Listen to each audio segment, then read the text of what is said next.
Great to see you. I'm here to tell you about our new Sunday evening service that is going to be at 6:30 Sunday nights, and it will be for now on Zoom.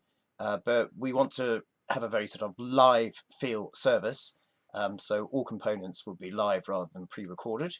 Um, the talks are going to focus on some very well-known verses in John 15, and we're going to slowly walk through that famous passage, the last of the I ams. Jesus says, I am the true vine. And it's a very poignant passage, I think, for us, for all sorts of reasons. And maybe firstly, because of what it says about Jesus himself. Um, Not Israel, but Jesus is the true vine. In Isaiah chapter 5, Israel is castigated because she doesn't produce the fruit that God would expect. And Jesus comes to say, actually, no, corporate Israel is not an authentic vine. I am the true vine. And actually, if you want there to be fruit, fruit that will last, then you need to stay connected with me.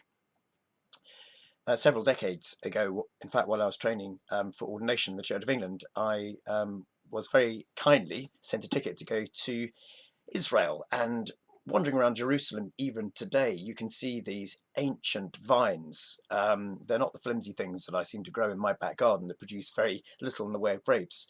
These, well cared for, can last for many generations. And they're the national symbol of Israel as well, because they spoke very poignantly about the fruitfulness that God looks for in his people.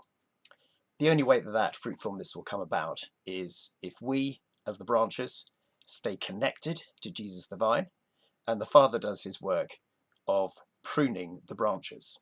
Now, I don't know what you think is going on in the church at the moment, but I do wonder whether there's a challenge for us to be connected with God and with one another. Did you notice how the Father and the Son are connected as vine to vine dresser, and the Son and the disciples are connected as vine to branches? And that sort of picture really of interconnectedness, Father, Son, and holy disciples, will come on to the work of the Spirit by the end of chapter 15. But in addition to the whole theme of connectedness is that I think that God is also doing some pruning at this time.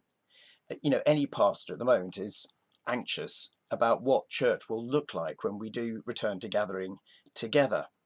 Um, I'm sure that there will be some who've just quietly drifted away, and that will be very sad. And we have to work hard, I think, to search for those who've strayed and straggled. We're also aware that some have dropped in through the ease of social media into church services where they may not have been before, and we, like many churches, have seen some new faces, and for that we're grateful. But I do also think that God may well be doing some pruning. Pruning is painful and often looks harsh in a church, but the intention is so that the vine may be more fruitful in the future. And we pray to God that he may be doing that work among his church. So on Sunday nights at 6:30, do join us on Zoom. The link actually is on our website, ccvw.org, and you can link there into the Zoom service and join us for a live service and a chance to pray.